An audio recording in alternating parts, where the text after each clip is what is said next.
Hello dear friends, welcome आप सभी का आपके अपने यूट्यूब चैनल तनु क्लासेस 8 को में। दोस्तों, आज की इस वीडियो में हम लोग करेंगे वीवीआई शॉर्ट और लॉन्ग क्वेश्चन चैप्टर 2, जिसका नाम है दो ध्रुवीयता का अंत। सबसे पहले हम लोगों ने इस चैप्टर का पूरा कंप्लीट चैप्टर एक्सप्लेनेशन किया है, फुल थ्योरी किया है। अगर आप लोग नहीं देखे हैं तो मैं सजेस्ट करूंगा पहले आप उसे देखें, उसके बाद इस वीडियो को देखें। इससे दोस्तों मैं जितना भी क्वेश्चन कराऊंगा वो आपसे यूं ही सॉल्व हो जाएगा अगर आप थ्योरी को यानी कि एक्सप्लेनेशन को देख लेंगे तो। ठीक है, तो क्लास 12 पॉलिटिकल साइंस यानी कि राजनीति शास्त्र का चैप्टर 2, जिसका नाम है दो ध्रुवीयता का अंत, चैप्टर 2 है। काफी इंपॉर्टेंट है, द एंड ऑफ बायोपोलरिटी। ठीक है, काफी इंपॉर्टेंट चैप्टर है। तो हम लोगों ने ऑब्जेक्टिव क्वेश्चन भी इसका कर लिया है। आज करेंगे लघु और दीर्घ उत्तरीय प्रश्न यानी कि शॉर्ट और लॉन्ग क्वेश्चन। चलिए सबसे पहला क्वेश्चन को देखते हैं। यहाँ पर देखिए, काफी इंपॉर्टेंट क्वेश्चन है, बहुत बार पूछा गया है कि बर्लिन की दीवार क्यों प्रसिद्ध है। यह क्वेश्चन पूछा गया। मैं आपकी जानकारी के लिए बता दूं, बर्लिन का जो दीवार है वो 1961 में बना था, आपको मालूम है, और 1989 में जो है वो टूटा था, लोगों के द्वारा तोड़ा गया था। ठीक है, लेकिन इसका जो लंबाई है वो 150 किलोमीटर है। हम लोगों ने थ्योरी में भी पढ़ा था, ये ऑब्जेक्टिव पूछा जाता है इसलिए मैं बता दिया। इसका जो लंबाई है यानी कि बर्लिन की दीवार का जो लंबाई है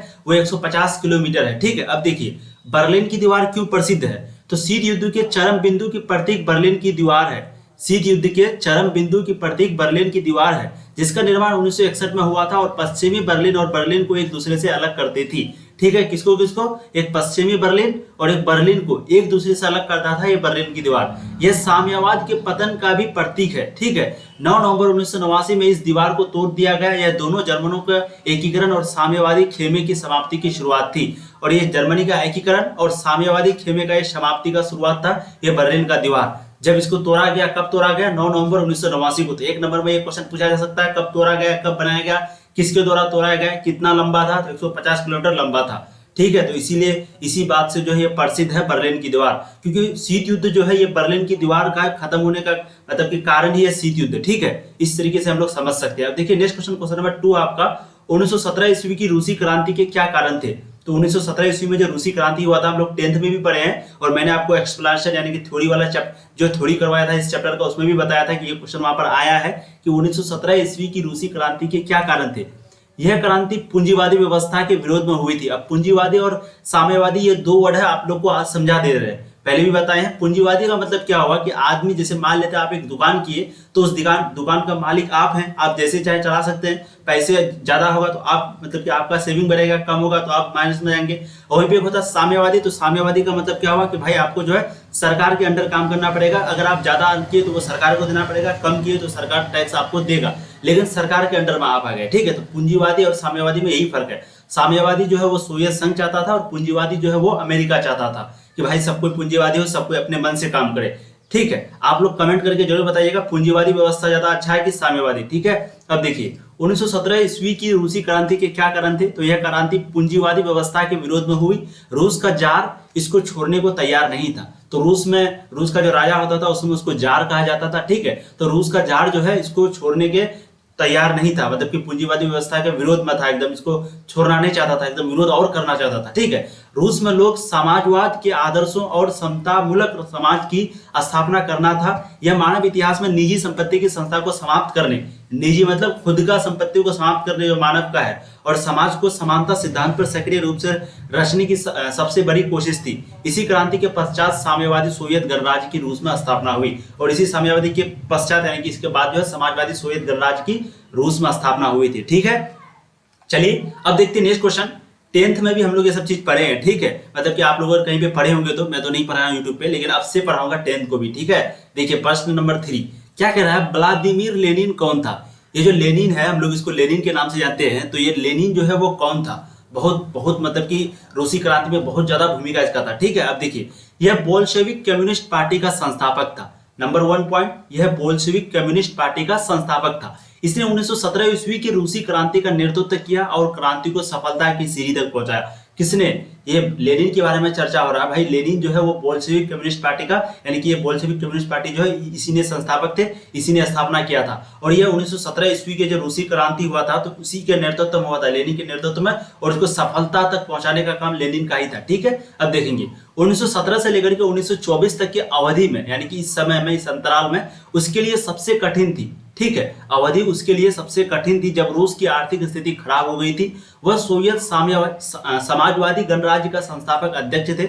उसने मार्क्सवादी के महत्वपूर्ण सिद्धांत बनाए और उससे अमली जमा पहनाया। तो यहाँ पर कह रहा है कि जब 1917 से लेकर के 1924 का जो अवधि था, जब रूसी क्रांति चल रहा था, तो उस समय रूस का जो आर्थिक स्थिति है बहुत खराब हो गया था। ठीक है, तो इसी ने यानी कि लेनिन ने जो है समाजवादी गणराज्य का संस्थापक, यानी कि जो ये समाजवादी गणराज्य का संस्थापक था, इसी ने स्थापना किया था। और उसने यानी कि लेनिन ने मार्क्सवादी का महत्वपूर्ण सिद्धांत था, मार्क्सवादी के द्वारा बनाया गया सिद्धांत था, कुछ थ्योरी था, ठीक है, तो टिप्पणी था कुछ, जो कि ये अमल किया उस पर, यानी कि उस पर जो है उसको अपने जिंदगी में अपनाया। ठीक है, किसने?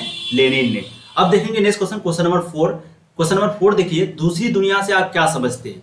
ये जो दूसरी दुनिया बोला गया, तो इस दूसरी दुनिया से आप समझते क्या? तो देखिए, द्वितीय विश्व युद्ध के बाद पूर्वी यूरोप के देश सोवियत संघ के प्रभाव में आ गए थे। वस्तुतः सोवियत ने इन्हें फांसीवादी ताकतों से मुक्त कराया था। इन सभी देशों की राजनीतिक और सामाजिक व्यवस्था को सोवियत संघ की समाजवादी प्रणाली की तर्ज पर ढाला गया। इन्हें ही समाजवादी खेमे के देश या दूसरी दुनिया कहते हैं। तो जब द्वितीय विश्व युद्ध के बाद जो है यूरोप का देश जो है वो सोवियत संघ यूरोप का जो देश है वो सोवियत संघ के प्रभाव में आ गया था। ठीक है, यूरोप का देश, और वस्तुतः सोवियत ने उन्हें फांसीवादी ताकतों से मुक्त करा दिया था। और सोवियत जो है जो फांसीवादी जो ताकत था उससे इसको मुक्त करा दिया था, आजाद करा दिया था। और ये जो देश थे जो कि सोवियत संघ के प्रभाव में आ गए थे, तो ये सभी देश जो है राजनीतिक और सामाजिक व्यवस्था जो है सोवियत संघ की, यानी कि इसका सभी देशों का जो राजनीतिक और सामाजिक व्यवस्था था ये सोवियत संघ के अंतर्गत आ गया था। यानी कि वो कहा कि भाई हम लोग जो है सोवियत संघ के अंडर में ही चलेंगे। ठीक है, इसी को समाजवादी खेमे का देश यानी कि दूसरी दुनिया कहा जाता है। दो वर्ड, एक समाजवादी खेमा भी कहा जाता है, समाजवादी खेमे का देश,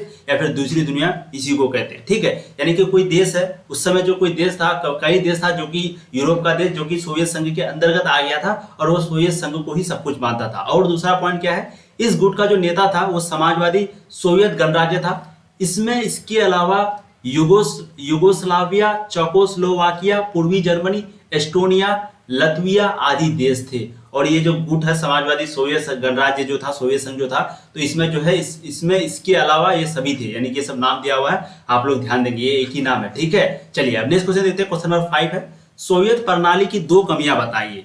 सोवियत प्रणाली की दो कमियां बताइए। देखिए एक बात आपको बता देते हैं, आप लोग सोच रहे होंगे कितना क्वेश्चन है। देखिए दोस्तों, क्वेश्चन इतना है कि मैं आपको गारंटी देता हूँ, सभी क्वेश्चन इंपॉर्टेंट है, ऐसा नहीं कि मैं जो सौ क्वेश्चन लेके आया हूँ। मैं दोस्तों आपको इतना क्वेश्चन कराऊंगा कि आप यकीन नहीं कर सकते हैं। ठीक है, अभी मैं 20 क्वेश्चन ये लघु ले रहा हूँ, फिर इसके बाद फिर हम लोग दीर्घ उत्तरीय पर क्वेश्चन में जाएंगे। ठीक है, तो सभी तरीके का क्वेश्चन जो है आपको कराया जाएगा। हो सकता है ये पार्ट 1 पार्ट 2 भी बनाना पड़े, पार्ट 3 भी बन जाए, हो सकता है। तो मैं ये नहीं कह रहा हूं, मैं तो सोचता हूं कि जितना जल्दी आपका क्वेश्चन वगैरह कवर हो जाए उतना अच्छा है, आपका टाइम भी बचेगा और आपका सारा क्वेश्चन भी हो जाएगा। अब क्वेश्चन अगर छोड़ के चले जाएंगे तो क्या पता अगर यही क्वेश्चन पूछ लिया, ठीक है, तो सारा क्वेश्चन करवाना मेरी जिम्मेदारी है। बस आप लोग को क्या करना है, कॉपी कलम या फिर स्क्रीनशॉट लेकर के अभी रखना है, क्वेश्चन को कम से कम ध्यान में रखना है। आंसर को नहीं भी ध्यान में रखेंगे चलेगा, क्योंकि क्वेश्चन जो है सोवियत प्रणाली की दो कमियां बताइए क्वेश्चन है, तो इसमें अगर आप थोड़ा सा भी इस पॉइंट को लिख दिए और कुछ इसके अंदर घुसा दिए तो दोस्तों आपका मतलब आंसर समझिए कि मार्क्स मिल ही जाएगा। इसलिए प्लीज क्वेश्चन को जरूर लिख लीजिएगा अगर स्क्रीनशॉट आप नहीं ले पाए या फिर कुछ नहीं कर पाए तो। ठीक है, चलिए क्वेश्चन नंबर 5 को देखते हैं। सोवियत प्रणाली की दो कमियां बताइए। तो सोवियत प्रणाली की दो कमियां क्या है हम लोग देखते हैं। सोवियत प्रणाली पर नौकरशाही का नियंत्रण स्थापित हो गया। जो सोवियत प्रणाली था उस समय वहां पर जो है नौकरशाही का नियंत्रण हो गया, यानी कि नौकरशाही जो था, नौकर जो था उसका नियंत्रण स्थापित हो गया, जिसमें यह प्रणाली सत्तावादी हो गई। इसके कारण नागरिकों का जीवन जो है वो कठिन होता गया। ठीक है, और लोकतंत्र और अभिव्यक्ति की स्वतंत्रता का अभाव हो गया था। सोवियत संघ में एक दल यानी कि कम्युनिस्ट पार्टी का शासन था और इस दल का सभी संस्थाओं पर गहरा अंकुश था। यह दल जनता के प्रति जवाबदेह नहीं था। तो यहाँ पर सिंपली उस समय जो है नौकरशाही का नियंत्रण हो गया था, यही दो कमी था। सबसे पहला तो भाई नौकरशाही का जो है नियंत्रण हो गया था, कंट्रोल में आ गया था, और वहां का जो प्रणाली है वो सत्तावादी हो गया था। ठीक है, जिससे कि लोगों का, आम जो जनता थे उसका जो जीवन है वो बहुत कठिन था, जीवन यापन बहुत कठिन हो गया था। वो लोग बहुत मतलब कि बहुत कठिन से दिक्कत से जो अपना जीवन बसर कर रहे थे, गुजार रहे थे। और सोवियत संघ में एक, जैसे कि आपको मालूम है, अगर एक पार्टी हो देश में, मान लेते हैं एक ही पार्टी होता, तो आप बताइए वो राज करता है कि नहीं? वो अपने मनमानी करता, क्योंकि भाई इसको अपोजिशन में कुछ है ही नहीं। इसलिए कभी भी वोट करे तो जो सत्ता में आया है उसको भी वोट दें और जो ऑपोजिशन है उसको भी हाई भी बनाए, ताकि अगर जो सत्तावादी जो मतलब कि जो सत्ता लिए हैं वो अगर कुछ गलती करे तो जो ऑपोजिशन वाला पार्टी है उस पर वो चढ़ाई करे। ठीक है, इसलिए ऑपोजिशन को भी बहुत मजबूत होना चाहिए, जिससे कि देश में कंट्रोल बनी रहती है। ठीक है, तो उस समय क्योंकि एक पार्टी था कम्युनिस्ट पार्टी, जिससे कि इसका दल का जो सभी संस्थाओं का गहरा अंकुश था, और एक पार्टी था तो वो जवाबदेह था ही नहीं, जनता का कुछ सुनता ही नहीं था। ठीक है, चलिए अब देखेंगे नेक्स्ट क्वेश्चन। क्वेश्चन नंबर आपका 6 है, मिखाइल गोर्बाचेव के सुधारों का वर्णन करें। ये जो मिखाइल गोर्बाचेव है तो इसका सुधारों का वर्णन करने के लिए कह रहा है। चलिए हम लोग देखते हैं। गोर्बाचेव ने पश्चिमी देशों के साथ संबंधों को सामान्य बनाने, सोवियत संघ को लोकतांत्रिक रूप देने, वहां सुधार करने का प्रयास किया। तो गोर्बाचेव जो है इसने पश्चिमी देशों के साथ संबंध बनाने के लिए और सोवियत संघ को लोकतांत्रिक, क्योंकि वहां पर क्या चल रहा था, साम्यवादी चल रहा था, समाजवादी चल रहा था, तो उसको लोकतांत्रिक रूप देने और वहां सुधार करने का प्रयास किया ये गोर्बाचेव। और दूसरा, उसने देश के अंदर आर्थिक राजनीतिक सुधारों और लोकतांत्रिक की नीति चलाई। ये अभी शॉर्ट लॉन्ग चल रहा है इसलिए छोटा छोटा आंसर है, ठीक है। तो उसने देश के अंदर आर्थिक राजनीतिक सुधारों और लोकतांत्रिक की नीति चलाई थी, किसने, गोर्बाचेव ने। अब देखेंगे next question number 7, Joseph Stalin की 2 उपलब्धियां बताइए। तो ये जो जोजेफ स्टालिन था इसका 2 उपलब्धियां क्या क्या हम लोग देखते हैं। यह लेनिन का उत्तराधिकारी और सोवियत संघ का फासिस्ट प्रशासक था। इसके काल में सोवियत संघ एक महाशक्ति के रूप में स्थापित हो गया। तो ये जो स्टालिन था, हम लोग स्टालिन के नाम से जाते हैं, लेकिन जोजेफ स्टालिन, इसका 2 उपलब्धियां क्या भाई। सबसे पहले तो ये जो लेनिन का है उत्तराधिकारी था और सोवियत संघ का फासिस्ट मतलब क्या है यहाँ पर, यहाँ पर क्या है, हाँ फासिस्ट है यहाँ पर, ठीक है, फासिस्ट प्रशासक था, यानी कि सबसे ज्यादा तेज, सबसे ज्यादा ग्रोथ होने वाला। इसके काल में सोवियत संघ जो है एक महाशक्ति के रूप में उभरा था, स्थापित हो गया था। इसने औद्योगिकरण को बढ़ावा दिया, यानी कि इसने फैक्ट्री वगैरह को इसको बहुत ज्यादा ऊपर तक लेके गया और खेती का बलपूर्वक सामूहिकरण किया। 1930 के दशक में अपना पार्टी के अंदर अपने विरोधियों को कुचलने और तानाशाही रवैया अपनाया। और 1930 के दशक में, दशक मतलब क्या हुआ दोस्तों, अगर ये 1930 के दशक बोला तो 1930 के दशक मतलब 1930 से लेकर के 40 तक, अगर बोला 1940 के दशक तो 1940 से लेकर के 50 तक। एक दशक में 10 साल आता है, और अगर 30 मतलब कि 1930 के दशक बोले तो 30 से लेकर 40 तक, इस तरह के दशक बोलते हैं, ठीक है। तो ये जो 1930 के दशक में अपना पार्टी के अंदर अपना विरोधियों को कुचलने का एकदम काम किया और जो तानाशाही रवैया को अपनाया। तानाशाही मतलब समझ रहे ना, अपना मन मर्जी, ठीक है। अब देखिए क्वेश्चन नंबर 8 क्या कह रहा है। स्वतंत्र राष्ट्रों का राष्ट्रकुल क्या है। स्वतंत्र राष्ट्रों का राष्ट्रकुल क्या है, हम लोग समझते हैं। रूस, बेलारूस और यूक्रेन ने 1922 की सोवियत संघ के निर्माण से संबंध संधि को समाप्त करने का निर्णय किया और स्वतंत्र राष्ट्रों का राष्ट्रकुल बनाया, ठीक है। अर्मेनिया, अजरबैजान, मालदोवा, रोजाकिस्तान, उसके बाद क्या है, किर्गिज़स्तान, ताजिकिस्तान, तुर्कमेनिस्तान और उज्बेकिस्तान राष्ट्रकुल में शामिल था। संयुक्त राष्ट्र संघ में सोवियत संघ की सीट रूस को मिली। तो यहाँ पर सिंपली कह रहा है कि ये जो देश थे आर्मेनिया, सभी मुस्लिम कंट्री है अभी, ये आर्मेनिया जो है आपका ये देश है, ईसाई वाला बहुल देश है। अजरबैजान हो गया, मालदोवा हो गया, रोजाकिस्तान हो गया, सभी देश जो थे ये किसमें, राष्ट्रकुल में शामिल थे, जो राष्ट्रकुल था। और संयुक्त राष्ट्र में जो है सोवियत संघ की सीट जो है ये रूस को मिला था, ठीक है। सोवियत संघ का रूस, संयुक्त राष्ट्र में जो सोवियत संघ का सीट था वो किसको मिला था, रूस को मिला था। और रूस, बेलारूस और यूक्रेन ये सभी थे उसका निर्माण में, ये सभी था, रूस भी था, बेलारूस भी था और यूक्रेन भी था। और सोवियत संघ का स्थापना कब किया था, 1922 ईस्वी को। तो ये भी क्वेश्चन पूछा जा सकता है भाई कि सोवियत संघ का जो स्थापना है कब हुआ था, 1922 ईस्वी को। किसने निर्माण किया था, तो रूस, बेलारूस और यूक्रेन ने, ठीक है। समाप्त का निर्णय किया और स्वतंत्र राष्ट्रों का राष्ट्रकुल बनाया। और इसका जो मतलब कि सोवियत संघ का जो सीट है वो किसको मिला था, तो ये संयुक्त राष्ट्र में रूस को मिला था, ठीक है। अब देखेंगे नेक्स्ट क्वेश्चन नंबर 9, सोवियत संघ की अर्थव्यवस्था में गतिरोध क्यों आया। ये जो गतिरोध है सोवियत संघ की जो अर्थव्यवस्था में ये गतिरोध क्यों आया, ये आपको क्वेश्चन पूछ रहा। तो चलिए हम लोग आंसर को देखते हैं। सोवियत संघ ने अपने संसाधनों का अधिकांश परमाणु और सैन्य साजो सामान पर लगाया। तो सोवियत संघ जो है वो अपने संसाधनों का, यानी कि अपने संसाधन का अधिकांश परमाणु और सैन्य साधनों में लगाया एकदम युद्ध करने के लिए। और उसने अपने संसाधन पूर्वी यूरोप के अपने पिछलग्गु, क्या लिखा हुआ, पिछलग्गु देशों के विकास पर भी खर्च किया ताकि वह सोवियत के नियंत्रण में बने रहे।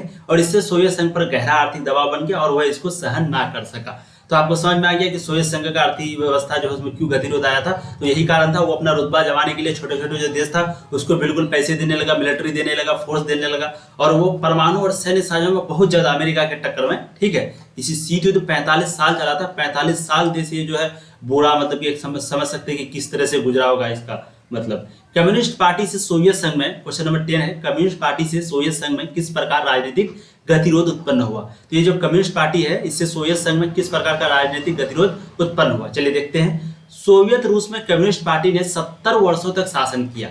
सोवियत रूस में कम्युनिस्ट पार्टी जो है वो 70 वर्षों तक शामिल किया था, ठीक, मतलब कि शासन किया था। और वो पार्टी अब जनता के प्रति जवाबदेह नहीं रह गई थी। और वो जो पार्टी था जो राज कर रहा था 70 वर्ष तक जो राज कर रहा था वो अब कोई जवाब नहीं दे रहा था। मतलब कुछ भी सवाल कर दो, आंदोलन करो, कुछ करो, वो पार्टी मतलब जाओ जो करना है करो, मतलब इस तरीके से। और दूसरा पॉइंट है राजनीतिक गतिरोध का प्रशासन, भारी भ्रष्टाचार, गलती सुधारने के अक्षमता, शासन में ज्यादा खुलापन लाने के प्रति अनिच्छा और देश के विशालता के कारण हुआ। तो राजनीतिक गतिरोध का जो प्रशासन है वो भारी भ्रष्टाचार, गलती सुधारने का अक्षमता, ठीक है, ये क्षमता नहीं, ये अक्षमता है, और शासन में ज्यादा खुलापन लाने की प्रति अनिच्छा और देश के विशाल के कारण हुआ। तो ये दो कारण था जिससे कि गतिरोध, राजनीतिक गतिरोध उत्पन्न हुआ था कम्युनिस्ट पार्टी से सोवियत संघ में। ठीक है, अब देखिए नेक्स्ट क्वेश्चन नंबर 11, सोवियत संघ के पतन के तत्कालिक कारण क्या थे? ये 10th क्लास में भी ये क्वेश्चन है, ठीक है, जो पढ़े होंगे उसको मालूम होगा। तो सोवियत संघ का जो पतन है, यानी कि जो खत्म हो गया वो सोवियत संघ,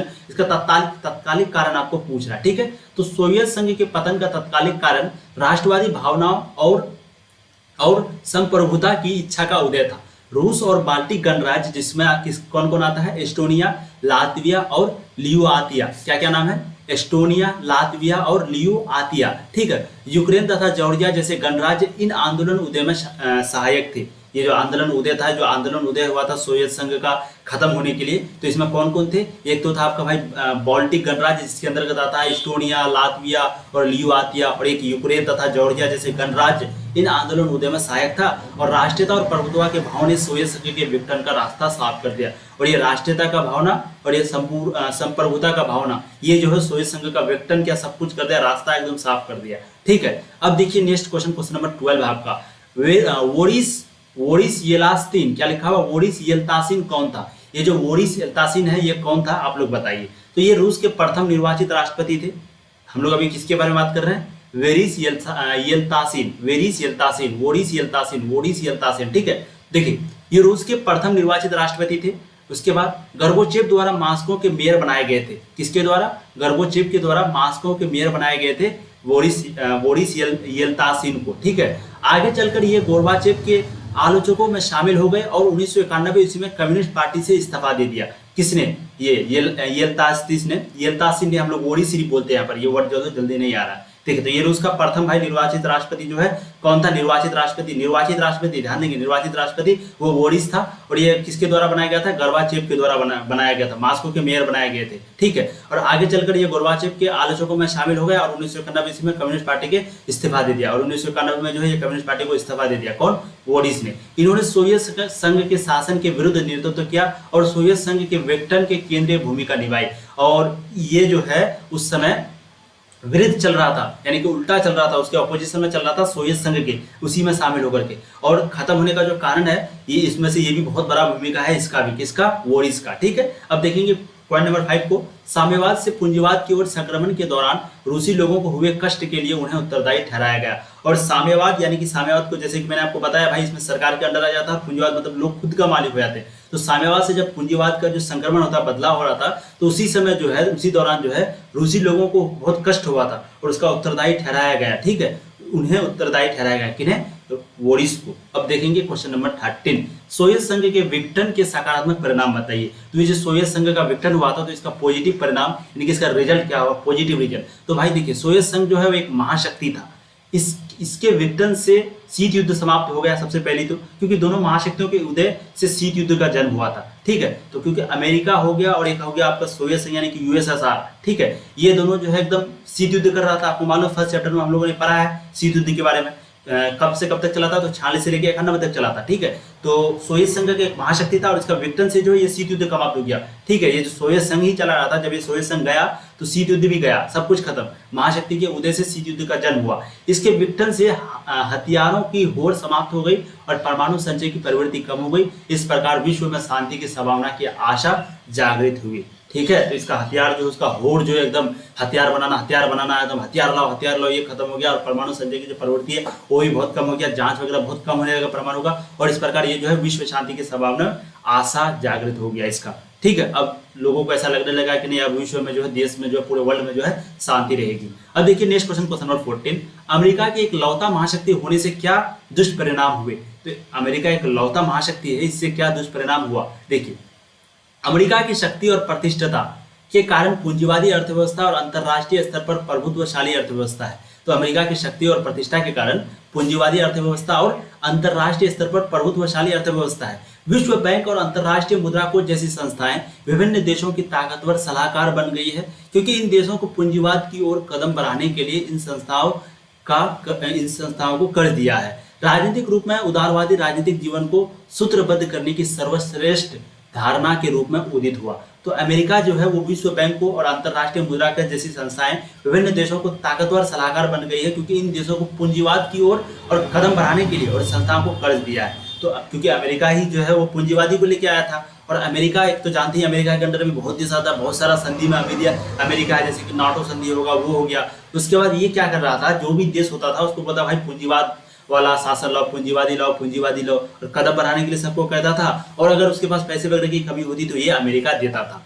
ठीक है, चलिए अब नेक्स्ट पॉइंट को देखेंगे। पॉइंट नंबर आपका क्वेश्चन नंबर 15 है, इतिहास की सबसे बड़ी गराज सेल का उल्लेख कीजिए। तो आपको यहाँ पर क्वेश्चन पूछ रहा है कि इतिहास की जो सबसे बड़ी गराज सेल है, ठीक है, उसका आपको उल्लेख करने के लिए कह रहा है, विवेचना करने के लिए कह रहा है। देखेंगे हम लोग आंसर को देखिए यहाँ पर, पूंजीवादी अर्थव्यवस्था के अंतर्गत अपनाई गई शौक, क्या लिखा हुआ है, पूंजीवादी अर्थव्यवस्था के अंतर्गत अपनाई गई शॉक थेरेपी से पूर्व सोवियत संघ गुट के देशों की अर्थव्यवस्था चरमरा गई और देश की जनता को कष्टों का सामना करना पड़ा।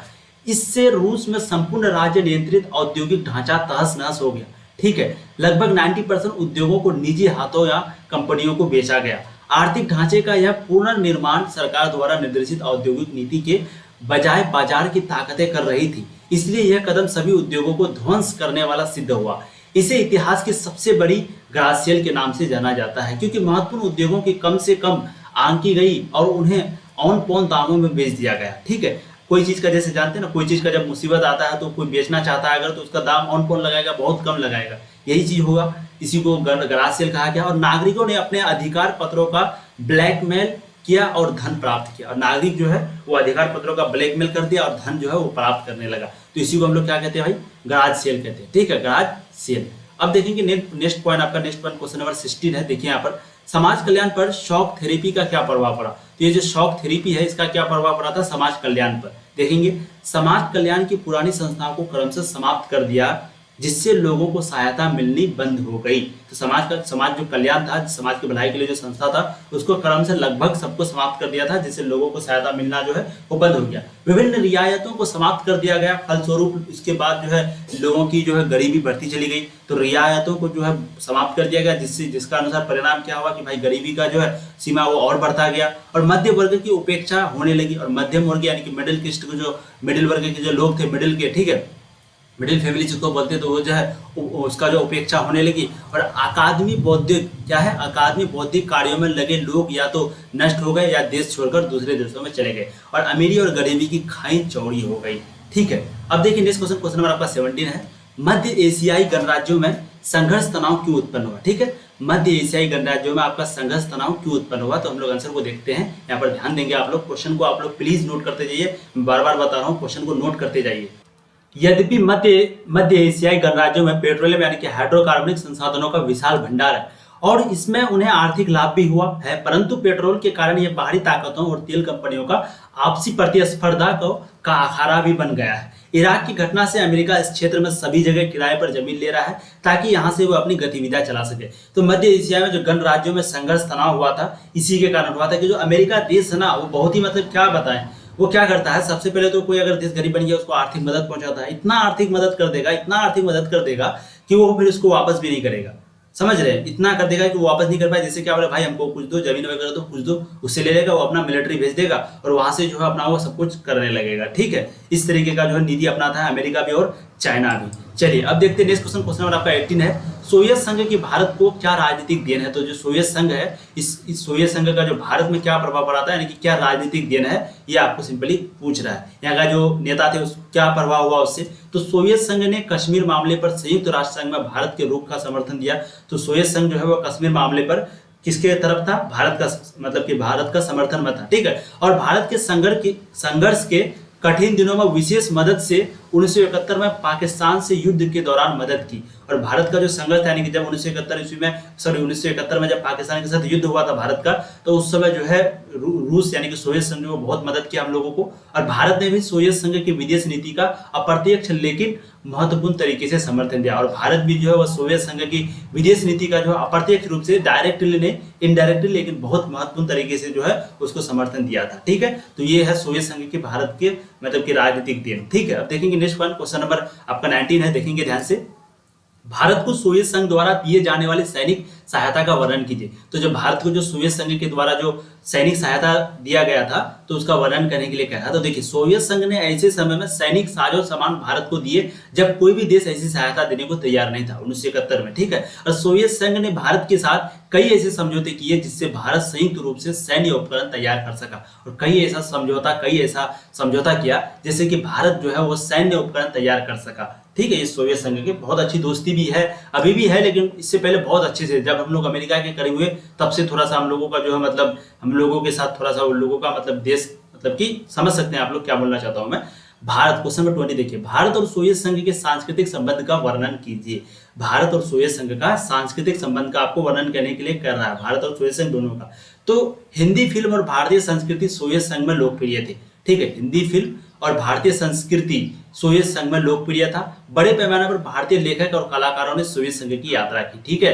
तो जो भारत का बॉलीवुड मूवी है उस पर और भारतीय संस्कृति जो है उस पर सोवियत संघ का जो है लोग जो बहुत ज्यादा लोकप्रिय है, और यह बड़े पैमाने पर भारतीय लेखक और कलाकारों ने सोवियत संघ का यात्रा किया था, ठीक है दोस्तों। इसके बाद फिर जो ये लघु उत्तर जितना भी प्रश्न था ये कर लिया। उसके बाद फिर थोड़ा सा और कुछ क्वेश्चन है, थोड़ा नहीं बहुत ज्यादा है, हम लोग करेंगे नेक्स्ट वीडियो में। थोड़ा सा आप लोग सुनेंगे मेरी बात को। देखिए ये पार्ट 1 हो गया, ठीक है। अब ये हो गया आपका पार्ट 1। अब नेक्स्ट वीडियो में पार्ट 2 लेके आएंगे, आप देखेंगे पार्ट 2 लिखा हुआ रहेगा, उसमें भी शॉर्ट और लॉन्ग क्वेश्चन करेंगे, ठीक है। उसके बाद मुझे लगता है पार्ट 3 शायद ही बनेगा, लेकिन अगर पार्ट 3 भी बनाना पड़े तो वो भी बनाएंगे। तो हम लोगों ने यहाँ पर 20 क्वेश्चन को टोटल कवर किया है। कितना क्वेश्चन को? 20 को। अब एक छोटी सी रिक्वेस्ट है दोस्तों आप लोगों के लिए, देखिए इतना पीडीएफ वगैरह तैयार करते हैं, मेहनत करते हैं, एक एक पीडीएफ में आपको मालूम ही पड़ गया होगा कितना टाइम लगता है। बस एक छोटा सा रिक्वेस्ट है, वीडियो को पहली बार आए तो चैनल को सब्सक्राइब कीजिए, क्योंकि यहाँ पर आपका 12 आर्ट्स की कंप्लीट तैयारी होती है। चाहे आपका कोई भी सब्जेक्ट हो, आप एक बार चैनल पे जरूर जाके देख ले, ठीक है। और कोई भी आपका दोस्त हो उसको प्लीज शेयर करें, कॉल करके, व्हाट्सएप करके, मैसेज करके या फिर स्टेटस लगा के, जैसे भी उसको बताएं कि यहाँ पर इस तरीके से तैयारी की जाती है।